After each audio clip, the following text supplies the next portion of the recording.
Bismillahirrahmanirrahim. Assalamualaikum warahmatullahi wabarakatuh. Eh, Hari ini kita akan melakukan perkuliahan lanjutan setelah UAS, setelah UTS. Artinya ini adalah pertemuan ke-8. Mudah-mudahan Anda semua tetap sehat dan semangat untuk melaksanakan program walaupun dengan kondisi serba terbatas. Namun demikian kita juga mempunyai hikmah untuk bisa mengenal teknologi terkini melalui proses pendidikan. Hari ini kita akan membahas, nanti kita pertemuan tidak terlalu lama, akan membahas mengenai strategi proses. Jadi salah satu topik yang dibahas dalam manajemen operasi adalah adanya strategi proses. Nanti pada pertemuan 9 kita akan membahas mengenai perencanaan kapasitas. Ada 4 strategi proses, namun demikian kita bicarakan dulu apa itu proses strategi.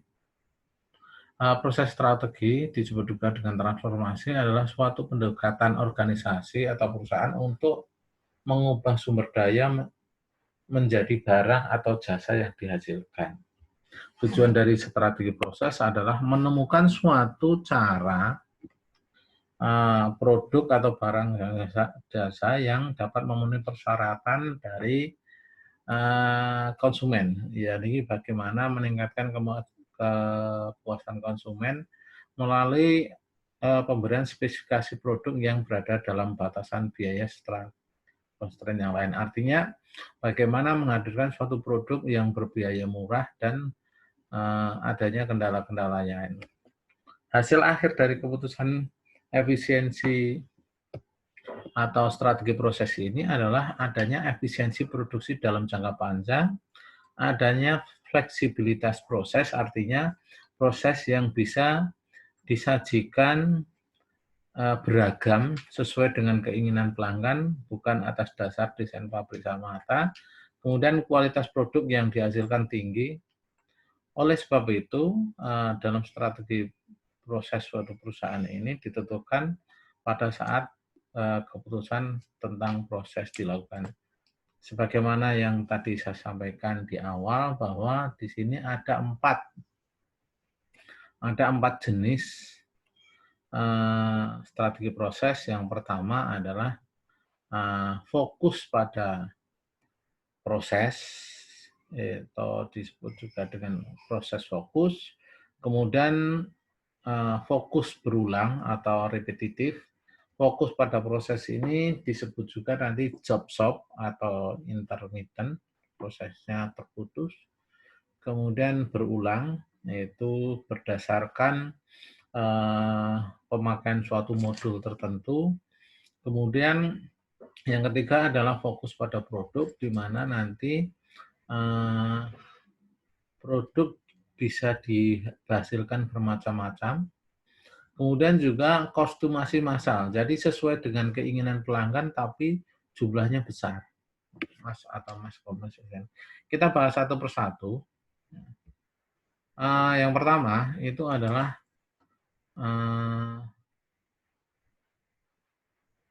strategi proses dengan pilihan strategi fokus pada proses.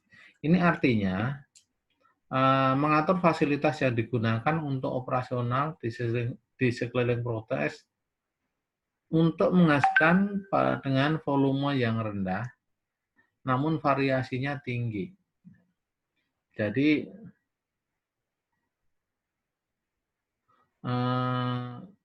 jumlah jenis barangnya banyak tapi sedikit-sedikit. Sedikit-sedikit. Ini sama halnya seperti tukang jahit. Ya, tukang jahit kita menjahitkan baju, jadi sesuai dengan keinginan pelanggan. Jadi, banyak sekali yang bisa dipilih sesuai dengan keinginan pelanggan, tapi jadi hasilnya nggak banyak. Berbeda dengan konveksi. Kalau konveksi itu sudah lebih ke arah fokus repetitif atau berulang. Di fokus pada proses ini disebut juga dengan job shop. Pada proses ini terjadi fleksibilitas atau pilihan-pilihannya itu tinggi karena produknya bisa sebentar-sebentar berpindah atau intermittent. Setelah proses didesain dan dilaksanakan, adanya sangat sering terjadi perubahan aktivitas. Jadi ada orang tertentu kadang motong, kemudian juga menjahit, kemudian kasih kancing, seperti itu. Nah, berbeda dengan konveksi, karena konveksi itu ada tukang potong khusus tukang potong, kemudian tukang jahit khusus tukang jahit. Nah, di sini biasanya unsur biayanya tinggi karena misalnya saat ini kita misalnya bicara menjahitkan baju batik itu minimal sekarang sudah 110.000. Sedangkan kalau kita 110.000 itu untuk beli batik yang sudah jadi udah bisa dapat karena biaya jahitnya murah. Nah, di sini seperti tadi saya contohkan adalah bagian yang paling gampang penjahit, tapi di sini ada contoh yang lain adalah seperti restoran. Di restoran yang bukan siap saji, itu semua orang bisa memesan apa yang ada di menu tersebut, bahkan tidak ada di menu pun kadang dilayani. Berbeda dengan kita membeli kue, apa ada yang ada di situ, atau siap saji. Misalnya siap saji itu KFC atau Rocket Chicken, jadi di situ adanya cuma ayam goreng atau bahan-bahan ada kentang. Tapi dalam restoran itu bisa jadi ada minta sup ikan hiu, kemudian ada mie, mie aja bisa mie goreng bisa mie rebus, kemudian mie goreng pun ada mie goreng seafood, mie goreng bakso, mie goreng ayam, mie goreng terus, dan sebagainya. Namun dalam siap saji nggak ada, karena di situ hanya akan ketemu misalnya ayam semacam fried chicken. Begitu juga dengan rumah sakit. Nah, di rumah sakit, terutama rumah sakit umum, semua yang sakit di situ dilayani, apapun sakitnya. Meskipun ada yang sakit, mungkin rumah sakit melahirkan, itu biasanya ibu dan anak juga ada. Ya,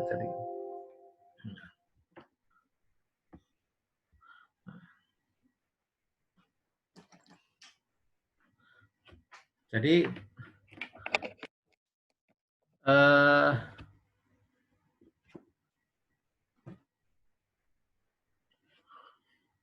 di sini contohnya adalah restoran, bukan siap saji, dan di rumah sakit. Juga seperti tadi adalah misalnya adalah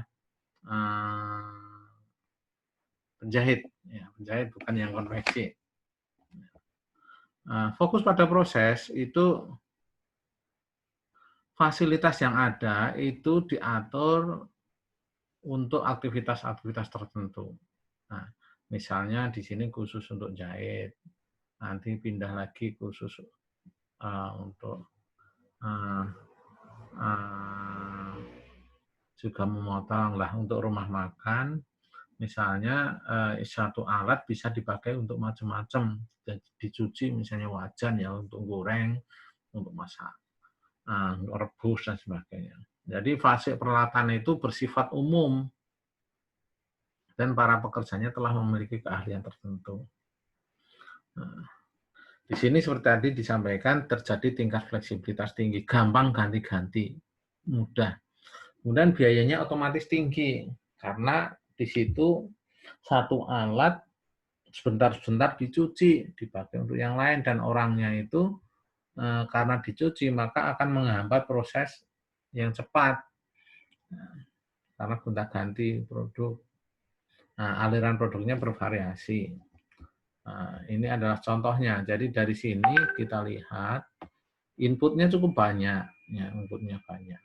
Misalnya kita bayangkan di sini rumah makan itu kan ada kol, seledri, uncang, daging, ikan, macam-macam. Kemudian hasilnya pun akan macam-macam. Artinya apa? Misalnya ada tadi kalau saya bayangkan mie, misalnya ini ayam, ini ada ayam. Ayam itu akhirnya menjadi ayam goreng, ayam kadang fried chicken, kemudian ayam untuk campuran capcay, ayam untuk campuran nasi goreng, dan sebagainya. Variasinya jadi banyak sekali. Itu kalau kita memilih fokus pada proses. Ketika Anda mendirikan suatu perusahaan, tentunya Anda sangat penting untuk memilih ini.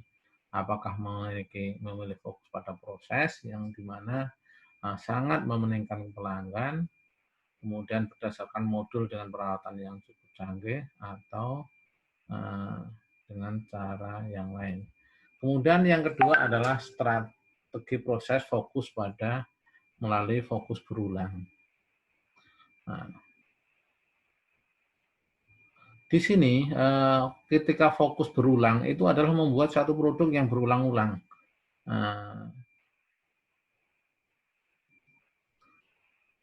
Dengan menggunakan modul atau cetakan. Makanya dalam industri, misalnya industri mobil seperti itu,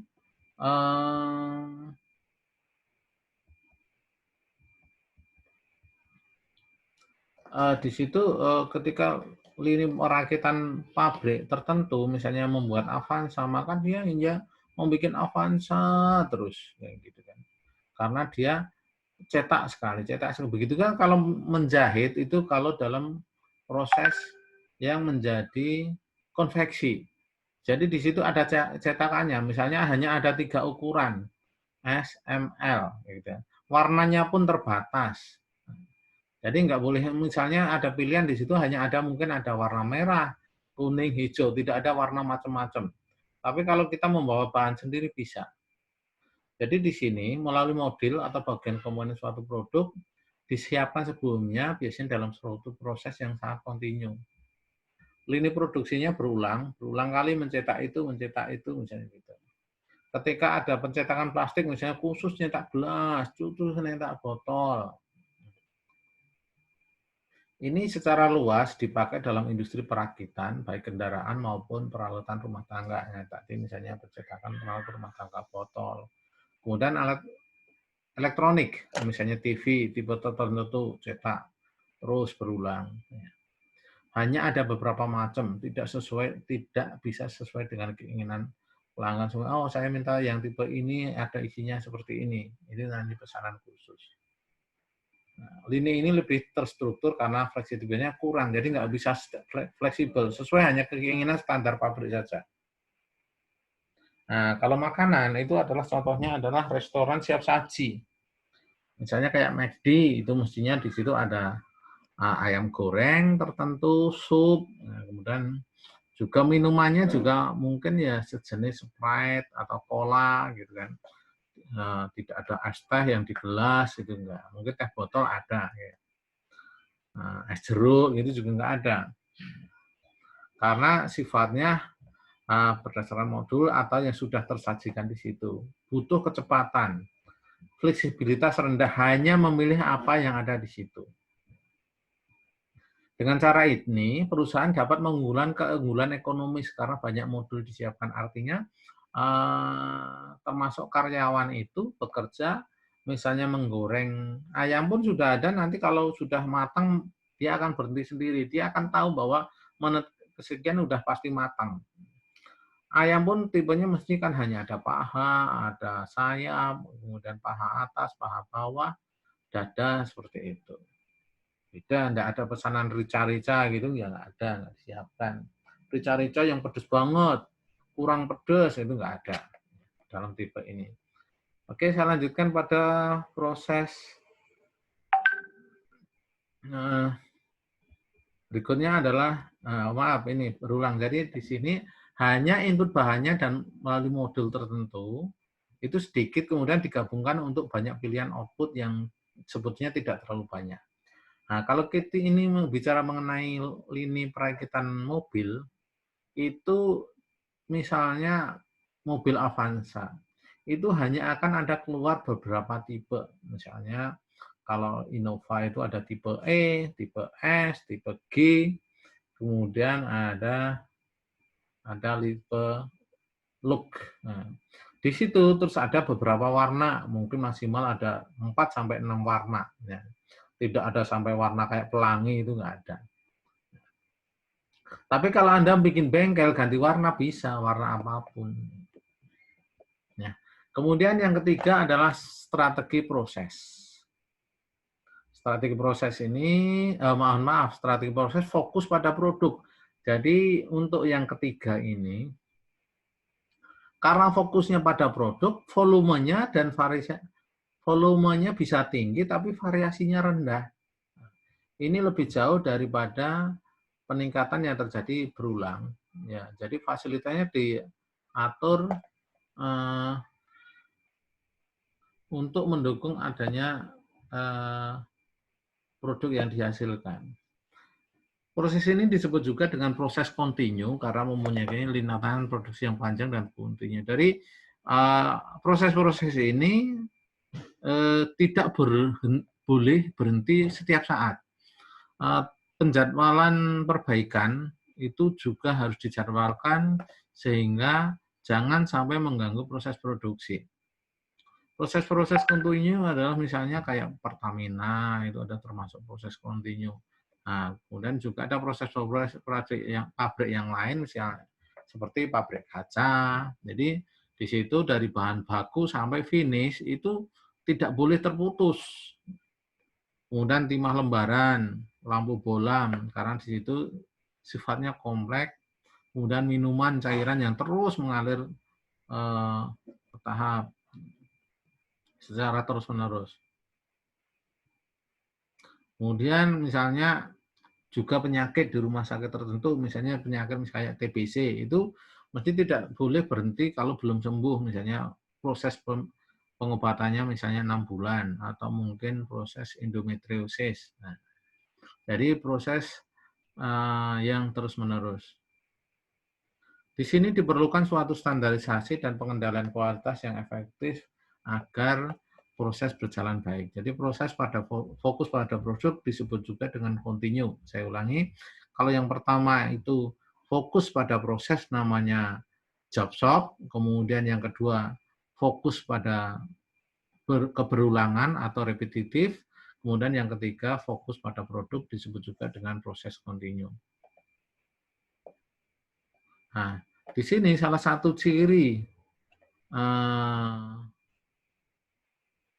fokus pada produk adalah terjadi biaya tetap yang tinggi karena tidak terhenti. Jadi di situ listrik, utilitas, energi terus-menerus dipakai tiap bulannya. Sedangkan berbeda kalau fokus pada proses itu hanya dipakai pada saat diperlukan. Namun demikian biaya variabelnya rendah. Jadi biaya-biaya yang disebabkan oleh biaya yang tidak tetap itu rendah. Karena di sini fasilitas termanfaatkan yang cukup tinggi. Kemudian yang keempat, mohon maaf gambarnya seperti ini. Jadi ada beberapa input tapi outputnya ada variasi-variasi. Kemudian yang keempat adalah fokus pada kostumasi massal. Nah, ini penyempurnaan paling sempurna dari keempat strategi, yaitu produksinya cepat atau tinggi, namun murah dan sesuai dengan keinginan pelanggan karena boleh memilih tapi bisa dihasilkan dalam jumlah banyak. Ini adalah strategi menggabungkan fleksibilitas dari berbagai strategi fokus pada proses dengan efisiensi dan strategi fokus pada produk. Nah, ini adalah gambarnya. Di sini kita lihat ada fokus berulang, tenaga kerja dan peralatan yang fleksibel, kemudian fokus pada proses ada keragaman tinggi, volumenya rendah, jadi ada utilisasi 5% hingga 25%, berkaitan dengan fungsi umum. Kemudian fokus pada produk, keragaman rendah, volume tinggi. Jadi utilisasinya tinggi hingga 90% untuk peralatan khusus. Nah, seperti itu. Nah, di sini ada di PowerPoint itu ada perbandingan karakteristik dari 4 jenis proses. Silahkan dibaca dan dipelajari, nanti ditanyakan, didiskusikan melalui grup WA, baik lewat voice maupun lewat tulisan. Jadi nanti silahkan kita diskusi lanjutkan. Ini adalah bahan presentasi awal. Selanjutnya untuk diskusi untuk melihat keaktifan dan presensi. Kalau ada kesempatan nanti saya lanjutkan untuk kita diskusi mengenai perbandingan karakteristik ini. Untuk sementara saya tutup untuk kuliah pertama setelah UTS ini. Dan nanti akan ada tugas terstruktur yang harus dikerjakan oleh masing-masing mahasiswa. Terima kasih. Wassalamualaikum warahmatullahi wabarakatuh.